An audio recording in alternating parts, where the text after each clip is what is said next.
Avez-vous déjà rencontré quelqu'un qui se sent mal? Ils sourient trop largement, sont d'accord trop vite et vous laissent avec un étrange vide après chaque conversation.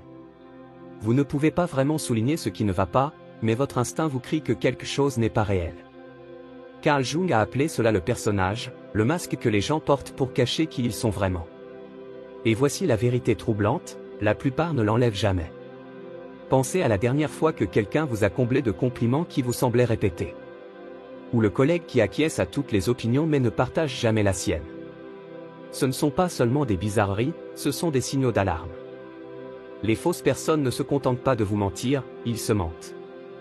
Et le travail de Jung révèle comment les repérer avant qu'ils ne drainent votre énergie.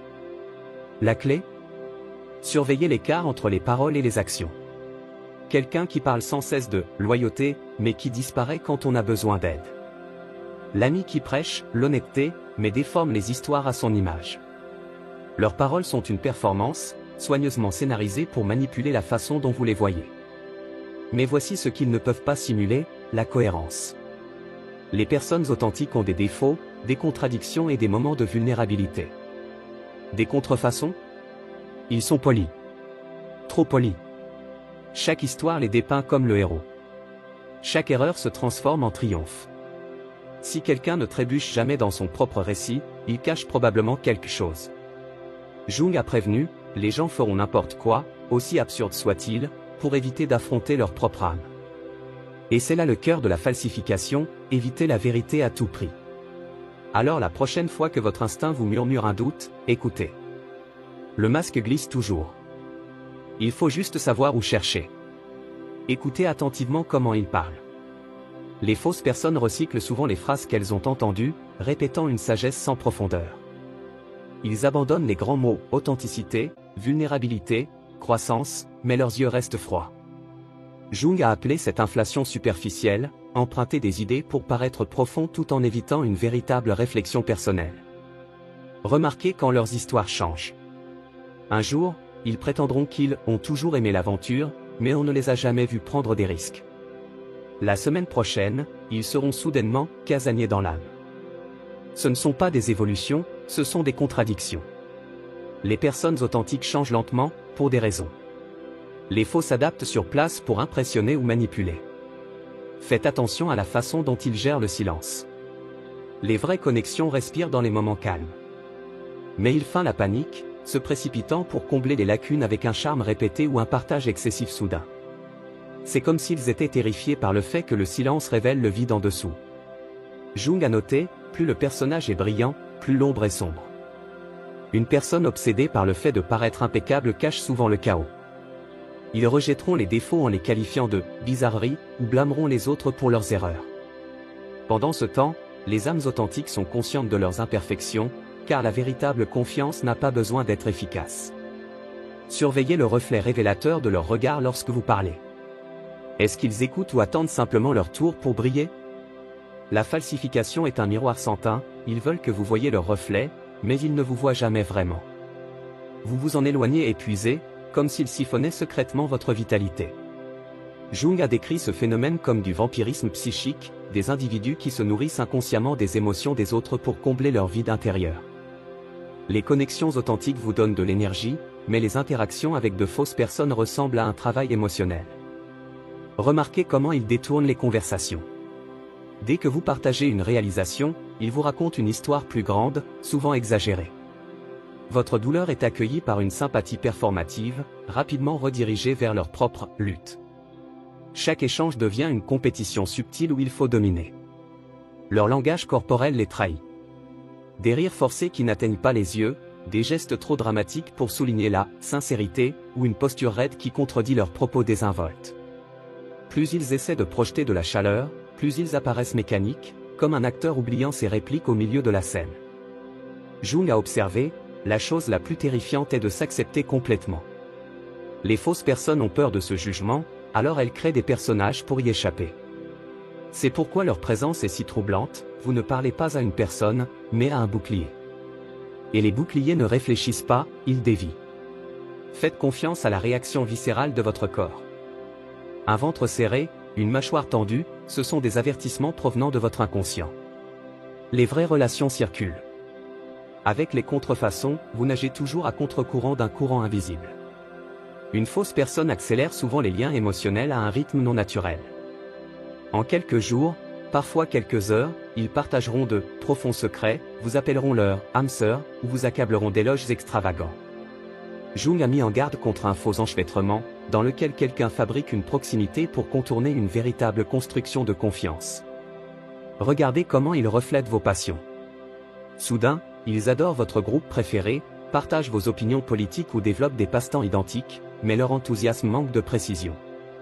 Les personnes authentiques développent leurs intérêts de manière organique, les contrefaçons collectent des caractéristiques comme les costumes, et les modifient en fonction de qui regarde. Leurs compliments ressemblent à des transactions. Tu es le seul véritable ami que j'ai jamais eu, après te connaître depuis une semaine, ou personne ne me comprend comme toi, en scrutant la pièce à la recherche des réactions des autres. Ce ne sont pas des hommages, ce sont des reconnaissances de dettes émotionnelles, attendant un remboursement en loyauté ou en faveur. Jung a noté, le privilège d'une vie est de devenir qui vous êtes vraiment. Ceux qui sont en paix avec eux-mêmes n'ont pas besoin d'accélérer l'intimité ou de rechercher une validation. Leurs relations grandissent comme des arbres stables au fil des saisons et non comme des feux d'artifice qui s'éteignent rapidement. Méfiez-vous des ennemis communs.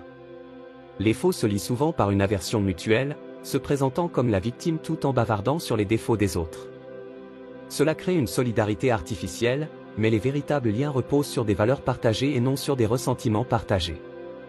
Lorsque le rythme semble précipité, que les éloges semblent scénarisés ou que la vulnérabilité semble mise en scène, vous ne voyez pas leur âme. Vous voyez un argumentaire de vente. Les fausses personnes prospèrent dans les amitiés de beau temps. Lorsque la vie est facile et que la conversation est légère, ils sont au premier plan, ils rient de vos blagues, applaudissent vos victoires. Mais dès que vous affrontez une véritable lutte, leur soutien s'évapore comme la rosée du matin. Jung a appelé cela l'empathie conditionnelle, leur attention ne s'étend que dans la mesure où vous leur êtes utile. Notez leurs excuses. Un véritable ami pourrait dire « Je suis dépassé, mais voici quand je peux être là ». Un faux présente des excuses dramatiques sans aucune suite, je voulais appeler mais une vague tragédie s'est produite, pourtant, leurs réseaux sociaux les montrent en train de s'amuser. Leur absence n'est pas accidentelle, elle est stratégique. Regardez comment ils gèrent les limites. À la seconde où vous dites « j'ai besoin d'espace » ou « cela m'a fait mal », soit ils disparaissent complètement, soit ils le transforment en leur propre histoire de victime. Les personnes authentiques respectent les limites, les faux les considèrent comme des insultes personnelles parce qu'ils considèrent les relations comme des possessions et non comme des partenariats.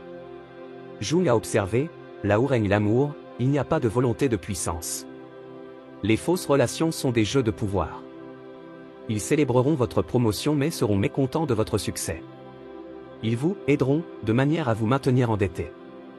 Leur présence dans votre vie est une question de contrôle et non de connexion. L'épreuve ultime ? Demandez une petite faveur qui ne vous convient pas. Pas d'argent, juste du temps ou des efforts. Leur réaction révèle tout. De vrais soins apparaissent. La tromperie a toujours un alibi. Lorsqu'elles y sont confrontées, les fausses personnes ne font pas amende honorable, elles le font. Vous entendrez des discours élaborés de type « je suis désolé », qui, d'une manière ou d'une autre, accusent toujours les circonstances, votre sensibilité ou même vous de les « avoir fait » mal agir. Jung a appelé ces réparations creuses, les mots semblent justes, mais l'énergie ressemble à un chantage émotionnel. Surveillez leurs yeux pendant les excuses. Une personne pleine de remords a du mal à croiser votre regard, un faux regarde intensément, à la recherche de signes indiquant que vous achetez son acte. Leur ton peut craquer avec une fausse vulnérabilité, mais leur corps reste rigide, pas d'épaules affaissées ni de véritable honte, juste un théâtre calculé. Notez la nature transactionnelle. J'ai dit que je suis désolé, maintenant tu dois me pardonner, je me suis excusé, pourquoi es-tu toujours contrarié ? La véritable responsabilité accepte que la confiance se rétablisse au rythme de la personne blessée. Les faux traitent le pardon comme une dette que vous leur devez. Jung a prévenu, la névrose est toujours un substitut à une souffrance légitime. Les fausses personnes préfèrent élaborer un récit de martyr plutôt que de s'asseoir avec une réelle culpabilité. Ils avoueront des défauts mineurs pour en cacher les plus importants, ou utiliseront leurs larmes comme une arme pour éviter le changement. La preuve ? Leur comportement se répète. Une croissance authentique est visible, ils espaceront leurs erreurs au fur et à mesure qu'ils apprendront. Les contrefaçons affinent simplement leur performance. Après la troisième, dernière chance, identique, vous n'avez plus affaire à une personne, vous négociez avec un hologramme. Quand des excuses vous laissent un sentiment plus vide que la blessure initiale, faites confiance à cet instinct. De vrais remords se reconstruisent. Les faux remords ne font que reconditionner les mêmes dégâts. Repérer une fausse personne n'est pas une question de cynisme, il s'agit de récupérer votre discernement. Jung a enseigné que toute inauthenticité que nous tolérons chez les autres affaiblit notre lien avec nous-mêmes. Dès l'instant où l'on cesse d'expliquer leurs incohérences, d'excuser leur disparition ou de confondre intensité et intimité, quelque chose d'extraordinaire se produit, les bonnes personnes commencent à apparaître. Les contrefaçons comptent sur la politesse collective pour prospérer. Ils comptent sur vous pour douter de votre instinct pour entretenir leur façade.